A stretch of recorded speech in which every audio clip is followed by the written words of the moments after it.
think you guys don't know who I'm picking, right? You guys don't know who I'm picking yet, right? Nice guy McGregor. Didn't last too long in the second fight, so. Conor McGregor is the biggest attraction UFC has today, still. I see Conor trying to avoid those tactics, okay? So what I see Conor doing is attacking from the jump. Conor McGregor, first round knockout within 2 minutes. Ooh. That's my prediction. Shit.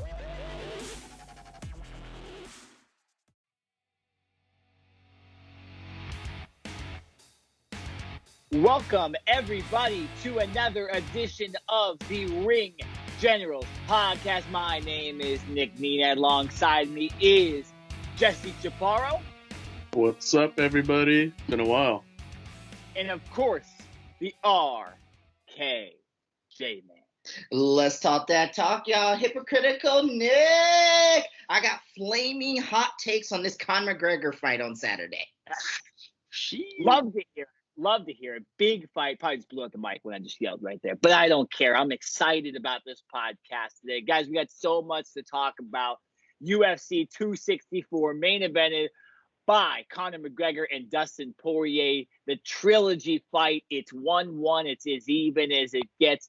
And an overall great card as well under that main event. We will talk about UFC 264 to start podcast, but later we will get into the Francis Ngannou controversy. He was snubbed at UFC 265. It is unknown why he is not fighting on August 7th, but he will not be there, and it will be Derrick Lewis versus Ciryl Gane.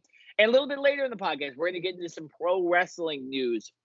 Crowds are coming back, guys. It's something we've wanted since March of 2020.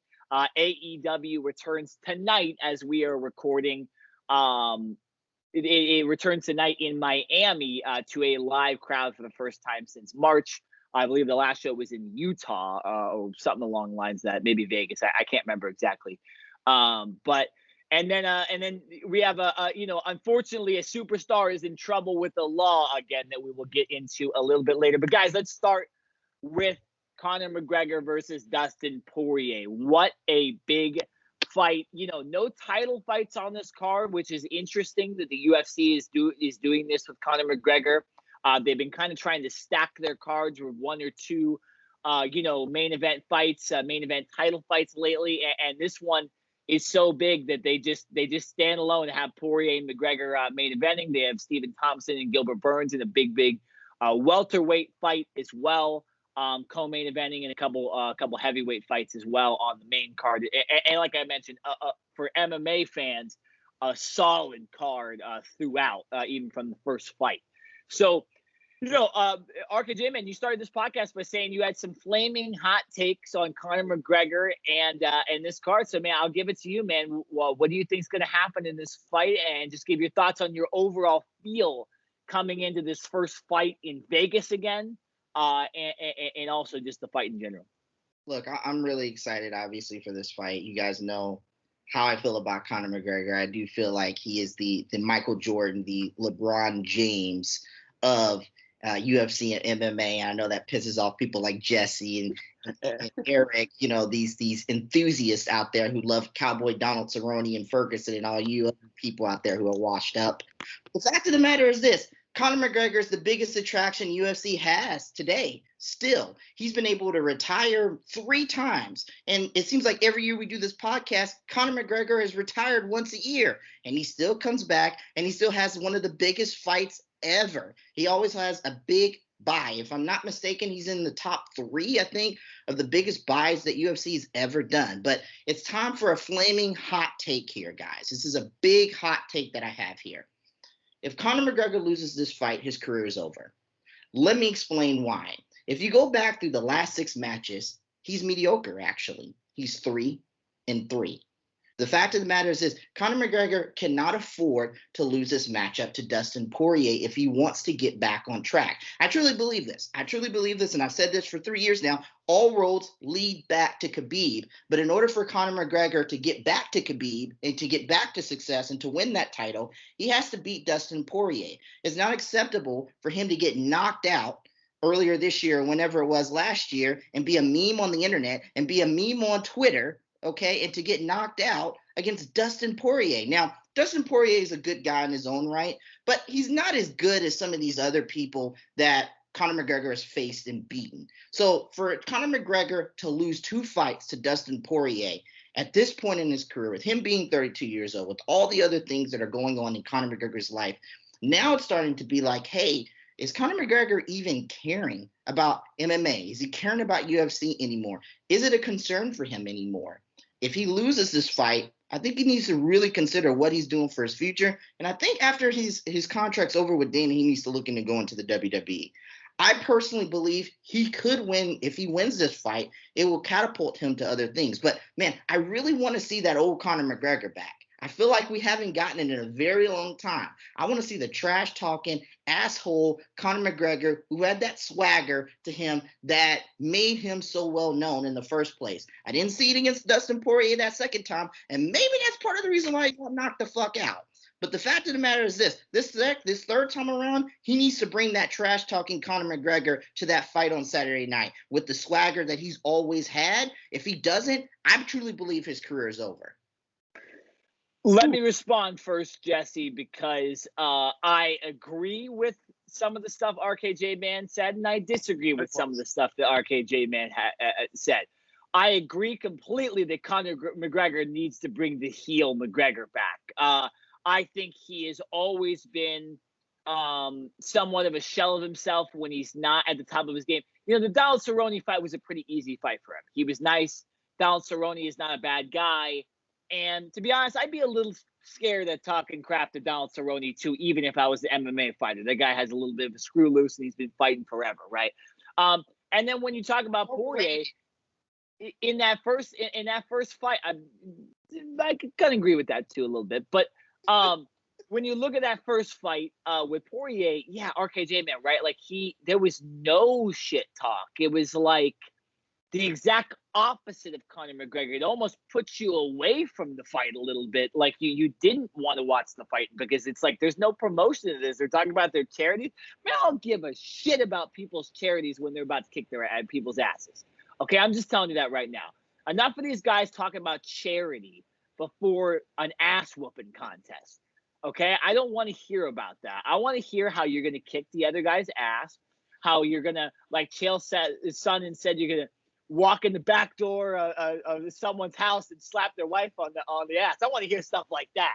Okay, whether it's appropriate or not, the fight game is not appropriate. The fight game is not appropriate. So RKJ, man, I agree with you, and I think we will see that Thursday in the press conference. We're going to see a lot of trash talk. I think although this has been starting to be a little bit outlawed in the UFC during the weigh-ins, I think there might be a little pushing and shoving. I think there might be some physicality. They've been trying to get away from that because obviously a fighter I can't remember got hurt on kind of a vicious shove by somebody in one of those press conferences. But maybe they'll bend the rules from McGregor a little bit. But yeah, I agree with you, RKJ, man. I absolutely think he needs to bring the bad guy back.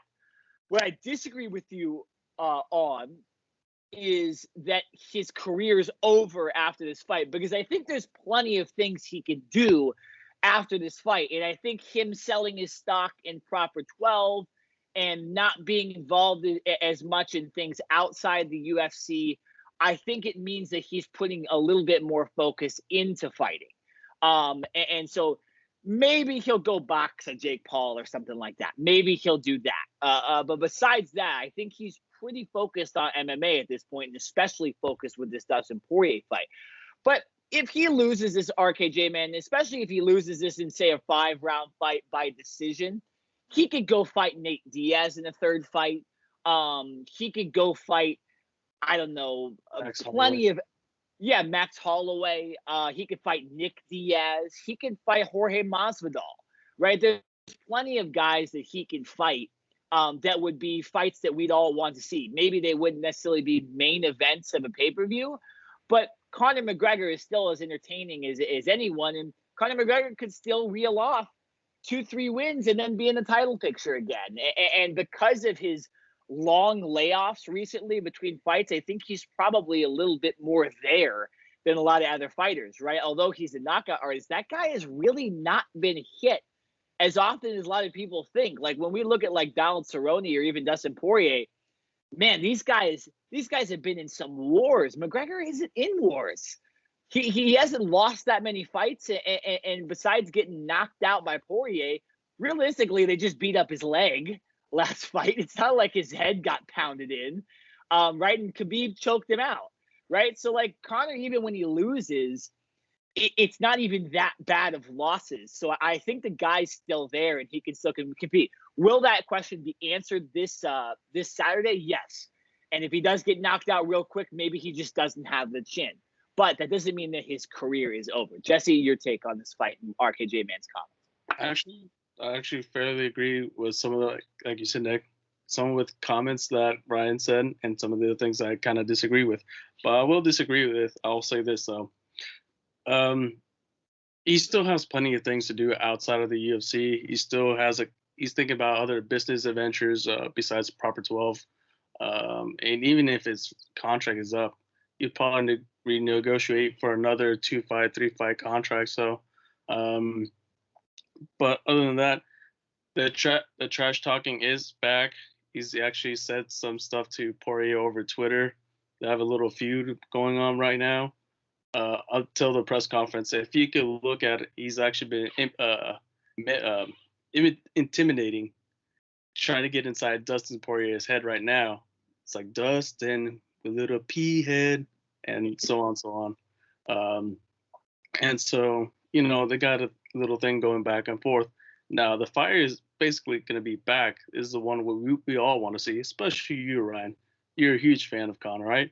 So his fight will be back. He still has plenty of fights to do. Even if he loses, his career is not over. He just needs to learn how to take those calf kicks. And he's got another fight with Nick Diaz, or maybe Nate. But also he could fight another way. He could probably fight Wonder Boy should he lose to Gilbert Burns. I mean, there's like another intriguing fight right there. Two of the best strikers of the whole entire company. So we'll see who's the better striker right there. He's got another couple of fights to go through, and maybe another rematch with Max Holloway. And so there's still plenty of things to go on. He's actually got his training camp is right down here in Los Angeles. So he's been training his butt off. He's got his own private gym. He brought his guys over. He's taking this seriously from what I heard. So he's taking it more serious than before, because nice guy, we all fairly agree, nice guy McGregor didn't last too long in the second fight. So hopefully he'll bring out the fire, like you said. And I think he will. And this will be an interesting match. Now, for you saying that Khabib might come out of retirement, it won't happen. Khabib is a man of his word. He'll stay retired. But one thing I will say this, he will probably meet Khabib again, but as a coach, should he come across one of Khabib's fighters, teammates. So like, I get what you're saying. Yeah. So, Jesse, really quickly, are you still in the plot from Rocky? That happened in Rocky. That's not gonna happen in real life, Jesse. Hey, it's not happening. Okay, they're gonna meet in the octagon, and somebody's gonna get their ass kicked the second time, because that's too big of a fight, and that's too much money for Khabib to just lay on the table and not be there. And Conor McGregor, who's the asshole, if he needs to be an asshole, he can start some shit up with Khabib and get very personal. And we all know what to do. We all know what could come up. We all knows the shit that can really get Khabib out of retirement. We all know it. Conor can go that far if he wants to.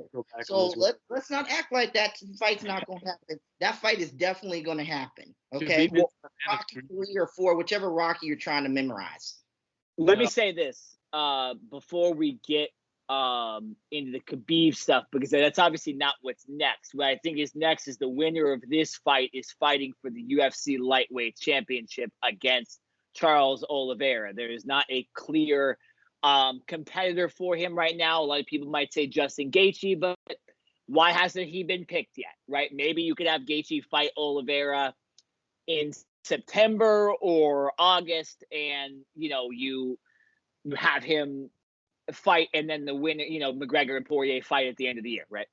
I mean, I think I'll have this.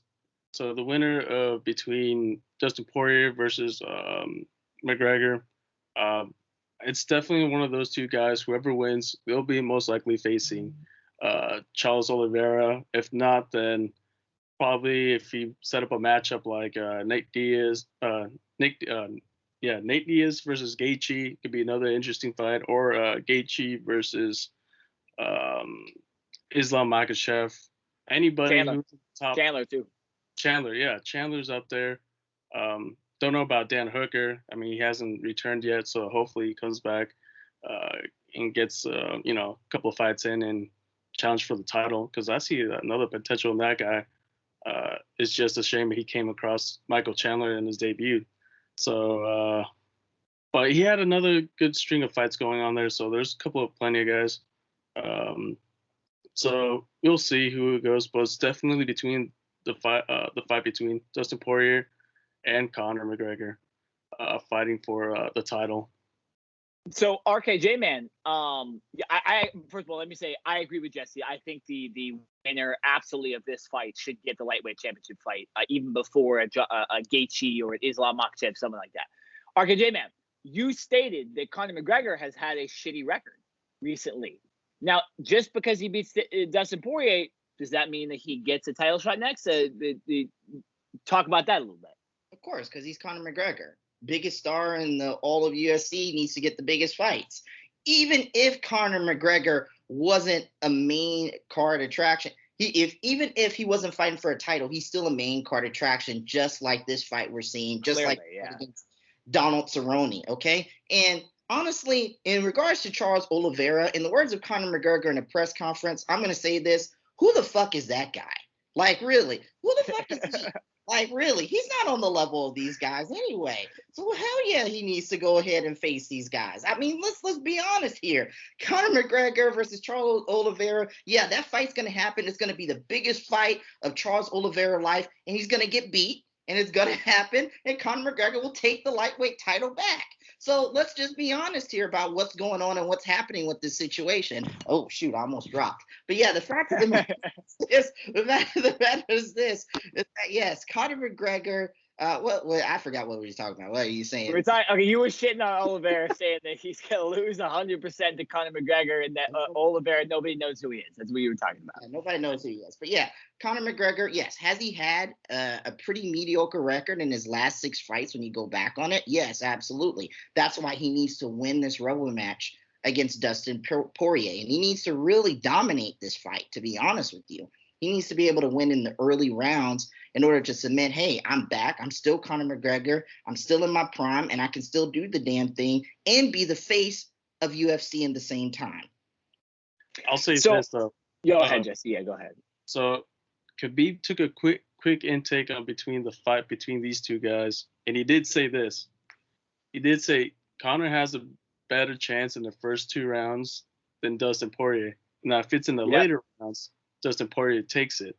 So we'll find out which one of the two he's right with. So that's Khabib's intake. And he said Conor does have better hands than Dustin Poirier. Real quick, before we get into predictions, because that's very interesting, Khabib said that. Just to defend Conor a little bit, RKJ Man, on the record, he lost to Nate Diaz, but avenged that fight. Lost to Khabib, everybody has. Nobody's beat that guy. And he lost to Poirier, and if he avenges that fight, essentially, right, it's 1 loss. Right? It's 1 loss in a string of like I've always said this, RKJ. We're big football fans. We're big college football fans. We like to talk about the rankings, right? I've always stated that I think if a team loses to a team and then it gets that chance of a rematch at some point and beats them, they're essentially undefeated because they've beaten every single team that they faced. Even if they had lost to that team earlier in the season, they have beat that team. So I think a guy avenging a loss, especially that Conor's already even beat Poirier early in his career, right there, you've said, well, I can beat that guy, so I don't need to fight that guy again. I can beat Nate Diaz. I don't need to fight that guy again. Do we want to see Nate Diaz, Conor McGregor 3? Yes. But realistically, Conor doesn't need to fight him again if he doesn't want to. Khabib didn't give Conor that chance, so that's the one blemish on his record. And realistically, I think we can all agree. I think Conor would probably lose to Khabib again. And RKJ Man, really quickly, if Conor were to face Charles Oliveira, if he beats Poirier, that would be the second toughest fight he's ever had in his career, in my opinion, behind Khabib because of the submission threat. Because of the submission threat of Charles Oliveira. But we will get into that if Conor McGregor wins on the next podcast. Y'all love these submissions, man. So, Jesse, I gave RKJ Man the first crack on just the topic of McGregor versus Poirier. I'll give you the first crack. You've already been given some good analysis on this fight and what you think. Give us your prediction. Conor McGregor, Poirier 3. Who wins, what round, and how? Shit, it's pretty tough. I mean, I like Dustin. I really do. I like Conor when he's on fire, but when he's an asshole. But yes, it's tough to say, man. If Conor could take those calf kicks pretty well, I'll say Conor takes it in the first 2 rounds. But if it's in the later rounds, like I said before, Dustin takes it. But I'll lean in with my fellow countryman. Dustin Poirier gets the job done in round 3. But yeah, that's my pick. But Ryan could disagree. I don't care if he disagrees with me. Knockout? You going knockout? Knockout. Okay. 3rd round knockout. RKJ Man, you got next pick. I'm going Conor McGregor, knockout in the 2nd round. I'm going knockout in the 2nd round. Explain yourself. He's going to get the chin loosened in the 1st round. He's going to knock him out in the 2nd round. This ain't Cowboy Donald Cerrone. So, I mean, Poirier will put up a little bit better of a fight. I mean, but, I mean, at the end of the day, Conor McGregor is going to come in, avenge that loss, and we're going to move on to bigger and better things. Conor in the 2nd. Okay. We got 1-1. Jesse got Poirier. RKJ Man got McGregor. Could have saw that. Could have already said that. I think you guys don't know who I'm picking, right? You guys don't know who I'm picking yet, right? You're picking Conor. Here's how I see this fight going. Okay. I see, because of what Jesse said, and just because of what happened in the last fight, I see Conor trying to avoid those calf kicks. Okay. So what I see Conor doing is attacking from the jump. Conor McGregor, 1st round knockout within 2 minutes. Ooh. That's my prediction. Shit. I think he beats him down. He destroys him much like he did Donald Cerrone. And it's because McGregor is focused. I know that Poirier thinks he's going to be in a war. I know he's been in wars. It's a tough prediction on my part. I just see it being the only way McGregor can win, and I don't see McGregor losing 2 fights in a row. He's like Alabama, right? He's like the Warriors back in the day, right? 2006. They don't lose 2 games in a row. LeBron They don't lose 2 fights in a row. LeBron James got swept in the series, so that's a horrible example. Yeah. Tom Brady, LeBron. I just wanted to say LeBron James. Shout out to LeBron James in Space Jam in less than 10 days. I can't wait. Woo! Yep. Looks like a shitty movie, to be honest. But he's just a hater, guys. He's just a hater because he's a Clippers fan. And he's bandwagon on the Clippers and the Lakers, and he just bandwagons on the Clippers, depending on which team is doing the best. How can I bandwagon on local teams? That makes no sense. Okay, this is another topic for another. You can't bandwagon on your local teams. We don't have an OC Well, let's talk about the fact you're a fan of quote unquote both teams, but yet you support the Clippers more. We'll talk about. I support both baseball teams too, and that. I semi-support UFC and UCLA. Be honest and say you're a Dodgers fan. Let's get for it. All right, let's get back to. If you guys see the Cover 2 podcast in about 2 hours after this recording, you will see me wearing a Shohei Ohtani jacket. I'm just telling you that right now. But nonetheless, let's get back to the fights. I got McGregor in the 1st round, first 2 minutes. Okay, you know what? I'll go 1st round. I'm not gonna say first 2 minutes. That's too difficult. I think he beats down Poirier, and he'll win. I won't go first 2 minutes. That's too difficult. But to save myself a little bit, I'll go McGregor 1st round at some point. Maybe it's 2.5 minutes, right? I don't want to pigeonhole myself for the RKJ Man's come on here. You got it wrong. You were 20 seconds late, right? All this stuff. But I know RKJ Man is going to be happy if he wins. And yeah, I just don't see McGregor losing 2 fights in a row. And I think his chin is still there. I explained it earlier. I think a lot of people think that he's done. Why the hell would he be done? The guy doesn't get hit that much. He hasn't fought that much. He didn't even get hit that much by Floyd in their one boxing match. Like, I think, like Logan Paul got hit more than McGregor did in their boxing match. So, I think McGregor wins quickly, and it's just based on my analysis. I think that he's going to try to avoid those calf kicks. He's going to say, fuck that. Because that's a new way of MMA, and McGregor's always talked enough shit saying that he doesn't like that style. He doesn't like the wrestling style. He doesn't like the crotch sniffers like Jorge Masvidal has said. And I think he'll go after him.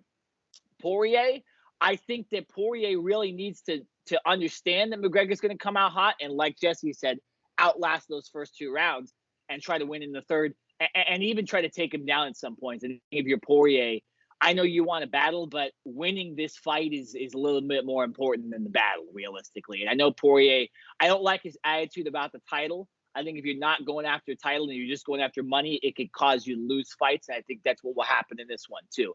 I think he'll end up not being as focused on winning and more focused on entertaining. And I think that's how McGregor will get in there. But yeah, I got McGregor in the first winning. Whew.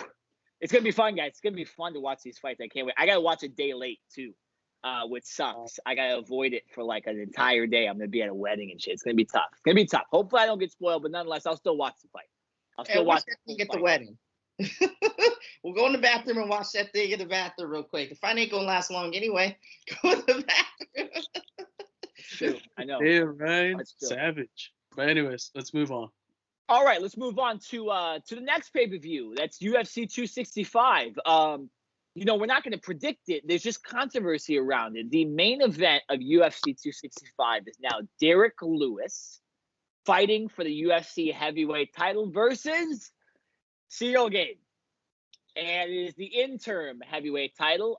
Francis Ngannou is snubbed after only have fought 4 months ago.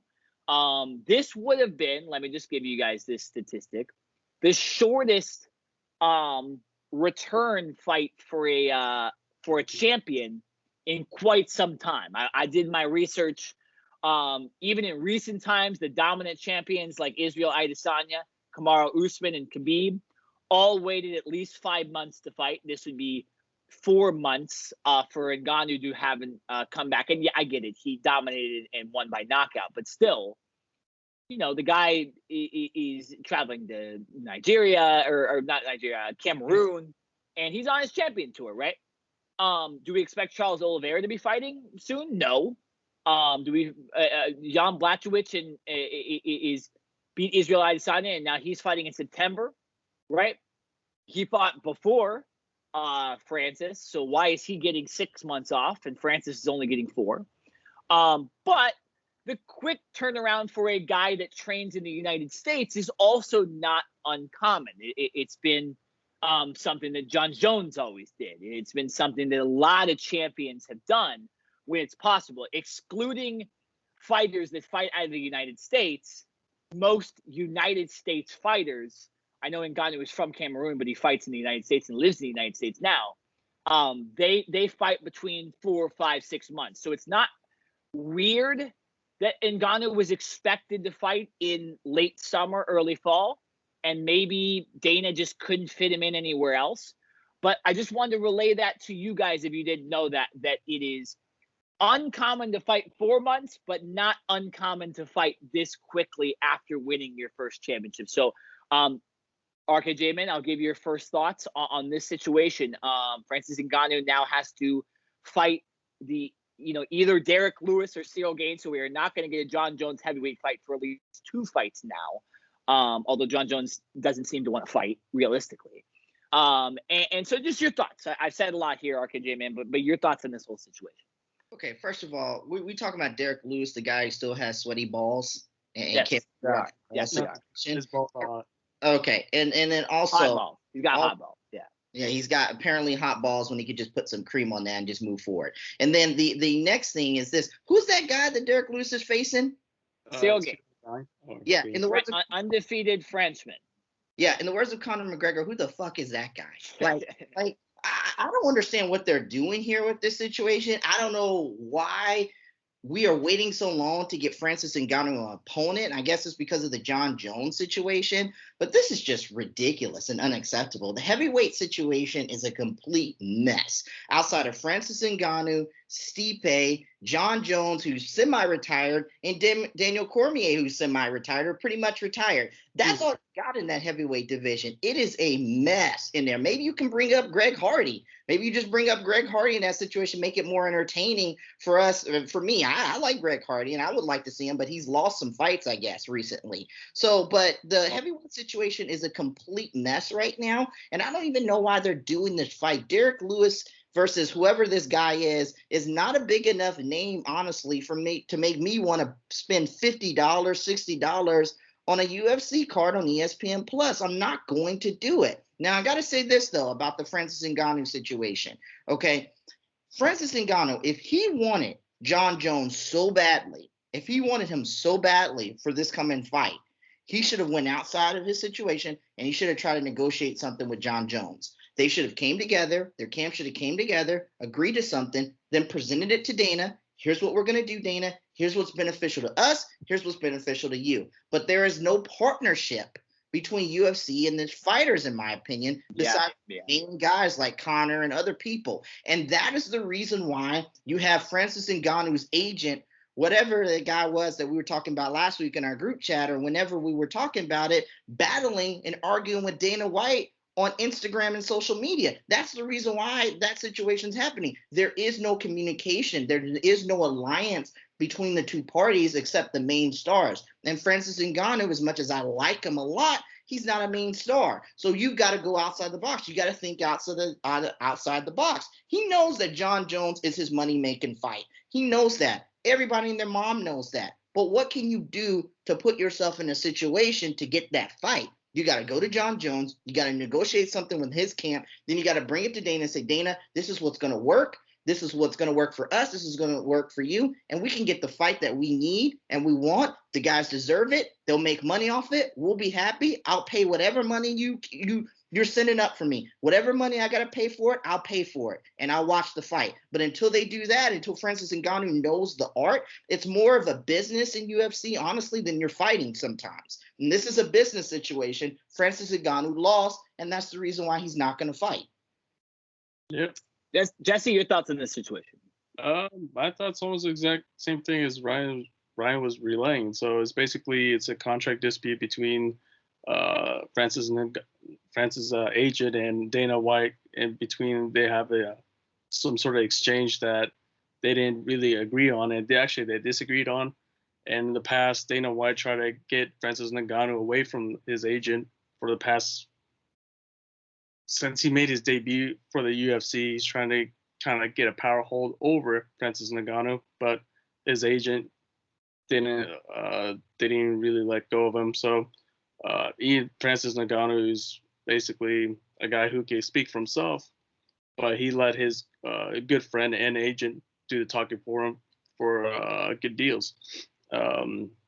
As for the Jon Jones, right now, Jon Jones is trying to get some money out of it too. Try to get it what his worth is. But we all know his worth is right now. It's not that high, but it can be high if the two can really agree to personal terms and money-wise. And so right now, Jon Jones is just living happy in his ranch, putting up some serious weight. So if you haven't looked at him, he's actually put a good size. But as for Ciryl Gane and Derrick Lewis, Ciryl Gane, I think he still needs a couple more fights to get in to get a title picture, in my opinion. Derrick Lewis needs another good 2 fights to be in that title picture as well. But hey, I can't argue with Dana. It's his decision at the end of the day. But it should be an interesting main event for this fight. But for an interim title fight, it shouldn't be.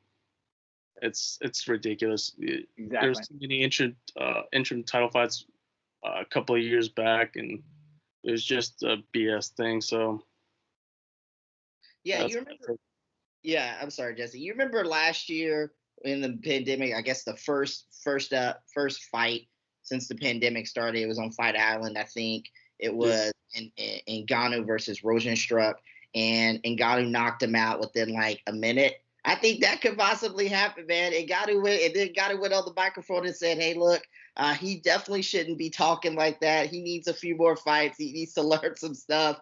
Like, he's not ready to be on my level." That's probably going to happen in this fight, man. I don't know who this guy is, but, I mean, this reminds me a lot of Rosenstruck. And what has happened to that guy since he got knocked the fuck out by Francis Ngannou? Anybody heard from him? He got a big knockout after 2 bad losses finally. So he got a little bit back, but you're absolutely right. He went to the shitters for like a whole year. Yeah. Yeah.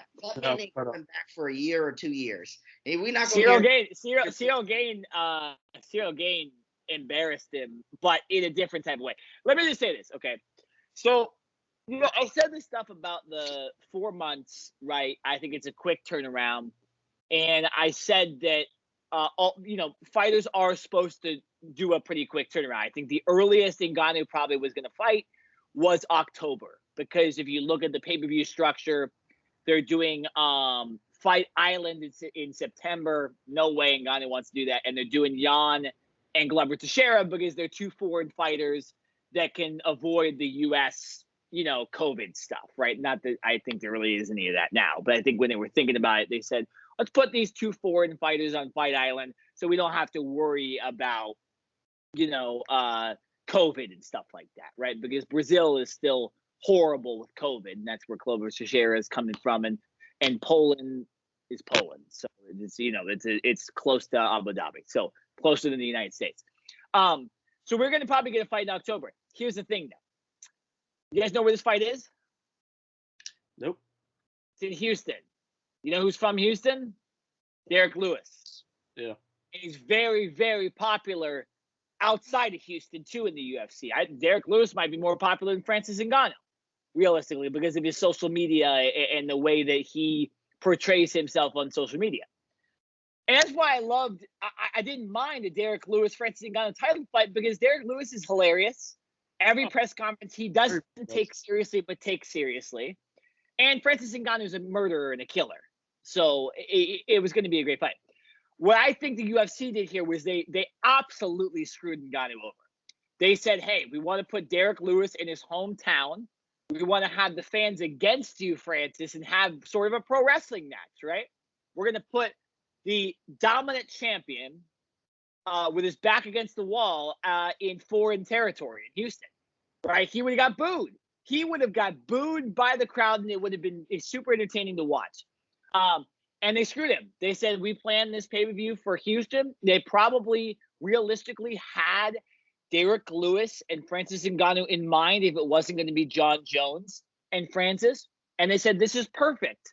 We can have either the biggest heavyweight fight of all time, or we can have Derrick Lewis in his hometown fighting for the championship. What could be better? And I agree. What could be better? Francis said, I'm not going to be ready. I'm promoting Fast and Furious because I was in it and all this other shit. And whatever else he's doing, maybe he wanted to take a trip to Cameroon really quickly. And UFC said, hey, man, sorry, we have to have this type. We have to have Derrick Lewis involved. And we're not just going to put him, on as the third fight in the card. We're going to give him a heavyweight title fight. The other thing I see wrong with is Ciryl Gane being in this fight, but Ciryl Gane's a boring-ass fighter. Not only has he not earned this title shot, the way he fights is one of the most boring in the UFC, period. He kind of just picks apart at guys from far away. That's how he beat Jarinho Rosenstruck. That's how he beat Alexander Volkov. And I don't see it being any different. I think Gane has a good chance to win this fight because he's just going to avoid getting hit. And that's all Derrick Lewis really does anyways. So I think the UFC is making a huge mistake here. I don't even think this should be the main event of this card because I think it's going to be one of the worst fights on this card. And it's interesting because you have knockout artists versus, a kind of a technical fighter, but this technical fighter is not entertaining. He doesn't hit like Nate Diaz or pound it out like Poirier and Conor McGregor. Doesn't do that. He just kind of picks apart from the side. So yeah, do I hope that Derrick Lewis kills him in that fight? Yes, because Ciryl Gane's boring and needs to show more, and he does not deserve this title shot. So Ngannou, you should have accepted the fight because now you don't get Jon Jones until 2022. And maybe that's what UFC wants. But they screwed him over, and I think it has to do with Houston and Derrick Lewis being a hometown favorite. That's what I think about this fight. But yeah, it's going to be interesting to see what happens in that fight, only because I hope Derrick Lewis fucking wins, man. If Ciryl Gane is fighting Francis Ngannou, we have no heavyweight legitimate fights until 2022. I'm just telling you that right now. But Ngannou will kill Ciryl Gane. You can avoid Derrick Lewis because Derrick Lewis isn't that aggressive. You can't avoid Francis. Francis goes after him.